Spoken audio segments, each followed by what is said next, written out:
Will local grocery store workers strike? They say they can and will if a deal isn't reached soon. Rising diesel prices fueling frustration with our local school districts, the effect it's having. And a second booster shot. How will it stand up against the current dominant COVID strain? Plus, a popular and common plant all over Southern California that can be deadly to your dog. E-bikes are more popular than ever, but what are the laws around them? Well, that all depends on where you live. The Black Voices reading series started this week at the San Diego Repertoire Theater. CBS 8 News Live at 6 starts now.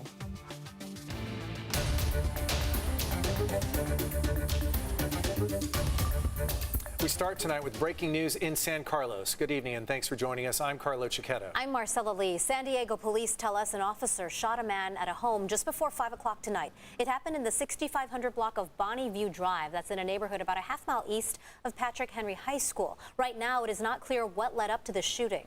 We're told the person who was shot has been taken to a hospital. There's no word at this point on the extent of their injuries. We also have a crew on the ground right now. Again, this is on Bonnie View Drive in San Carlos. We will bring you more information here and on our digital platforms as it becomes available.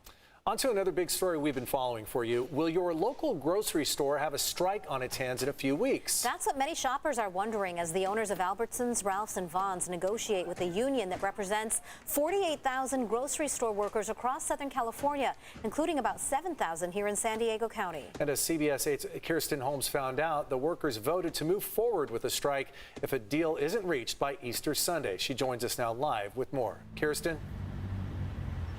Hey, I'm here at the Vons in North Park because this is just one of the stores where about 7,000 workers from all across San Diego County who work at Vons, Albertsons, and Ralphs, they could all go on strike. Now, the grocery workers I talked to say they're just trying to afford the groceries that they sell. But the store representatives I talked to say that they're trying to keep prices low for everyone. Well, a lot of people worry about the prices going up if we get a raise. The prices are going to go up no matter what. Davida Duenas works at the Ralphs in Bonita. She says once COVID hit, grocery store workers became essential frontline workers, and now it's time for their employers to appreciate their efforts. The stores were packed. You couldn't get through, like walking and not bumping into another person. They push you out of the way. And their sacrifices in the midst of a health pandemic. And I ended up getting it at work. And I brought it home to my 3 kids and my husband. Our members have been frontline workers, and yes, they ended up getting that temporary COVID pay, but no matter what, they're worth that and a lot more. That's why union organizer Maribel McKenzie says the United Food and Commercial Workers Union is now asking the owners of Vons, Ralphs, and Albertsons for a $5 per hour pay wage hike phased in over the next 3 years, along with bolstered safety conditions and adequate scheduling and hours. The grocery stores have offered a 60-cent per hour pay raise over the next 3 years, included in their $141 million in wages over the next 3 years. Also, a $2 raise for top rate workers and no rise in health care costs. In a statement, Ralph says their 3 goals in negotiations are to reward and invest in people, keep prices affordable, and create jobs in the future, saying the union's proposal only meets one of those goals. Randy Mills is a produce manager for Vons. He says he was there the last time store workers went on a strike. The last time I did it for 6 months. I hope to God that doesn't happen again. We don't want to. We don't want to strike, but we're ready for it. We'll get through it somehow. We've been doing that for the past few years.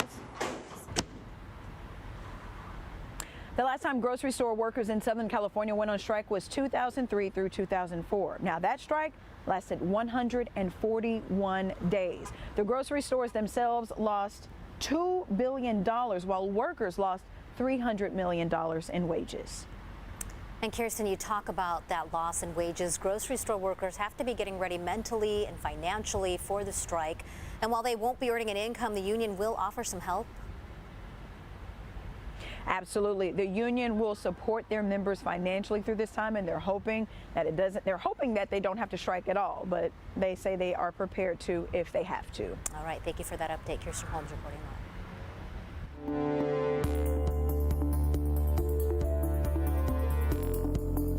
live. This week, the CDC announced people over the age of 50 should get a second booster shot. It comes as a new Omicron subvariant called BA.2 is now the dominant strain here in the U.S., with some experts saying it could lead to another local surge in cases. CBS 8's Shannon Handy talked to a doctor from Sharp Reese Steely today about BA.2 and how it relates to that second COVID booster shot. That doctor I spoke to says it's no coincidence that as BA.2 starts to spread, people 50 and older are being asked to get that second booster shot. Why? So that any potential surge doesn't get out of control and put a strain on our hospital system. We do that in medicine a lot. There are a lot of times that we do things preventatively, and so this is not necessarily unprecedented. Sharp Reese Steely family medicine doctor Abisola Olulade says she's not surprised by the timing of the CDC's recommendation that people over the age of 50 who received an initial Moderna or Pfizer booster dose at least 4 months ago are now eligible for another shot of either vaccine. The Public Health Agency also said adults who received a primary vaccine and booster dose of Johnson & Johnson at least 4 months ago may now receive a second booster dose of either the Moderna or Pfizer vaccine as well. It comes on the same day the Food and Drug Administration authorized the second booster doses, and as the BA.2 version of Omicron has now emerged as the dominant coronavirus variant in the United States. It's actually a lot more contagious, so anywhere from 30 to 60% more contagious. What we've seen is that in most cases, it only causes mild illness. That's not the case for everyone, especially in people that are unvaccinated. While these latest COVID numbers from a county may indicate a recent rise, a spokesperson tells CBS 8 that's not the case. Out of 417 cases reported Monday, 150 were from the weekend. And out of 619 cases being reported on Tuesday, more than 400 are cases from December and are only now being processed into the county database. On top of that, it takes time to determine what variant each case is. Still, Dr. Olulade says she and others in her field are preparing for a surge in BA.2, saying local wastewater testing shows it's here and spreading. It can be confusing because when you look at those case numbers, you're not seeing that. But we have to remember that when we see a case, it takes us a while to actually do the sequencing, and that can actually lag. Wastewater surveillance is actually innovative and is predictive because that actually tells us what is happening now. And what we're seeing from that is that BA.2 is actually now dominant. Again, that second booster shot is only recommended for those 50 and up or those who are immunocompromised. As for the rest of us, Dr. Olulade says we should wait until we're authorized to do so.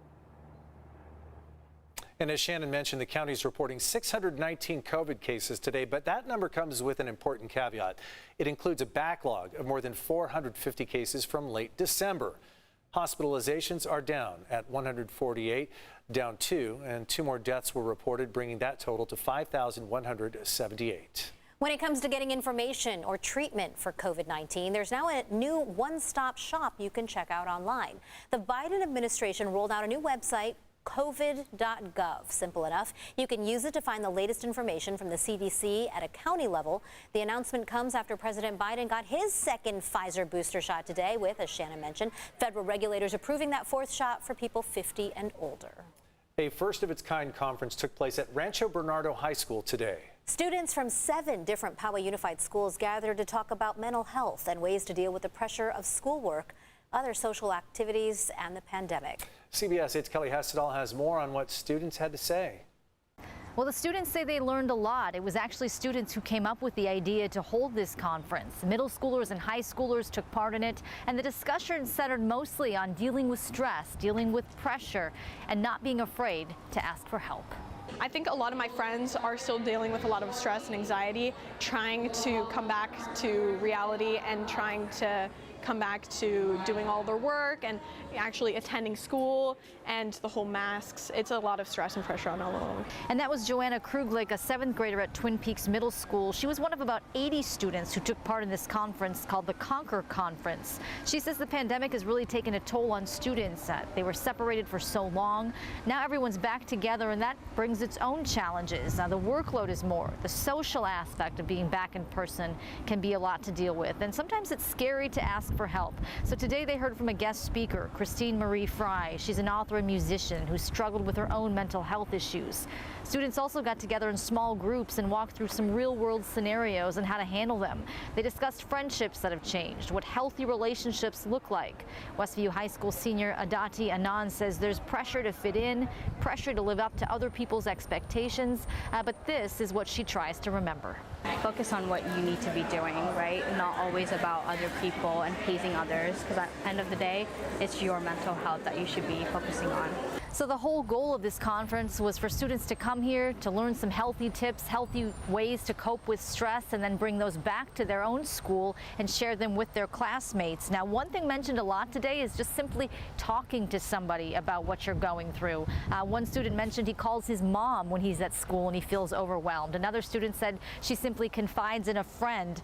The hope is that just talking about mental health takes away the stigma of it and really gives students the courage to come forward. Kelly Hessedal, CBS 8.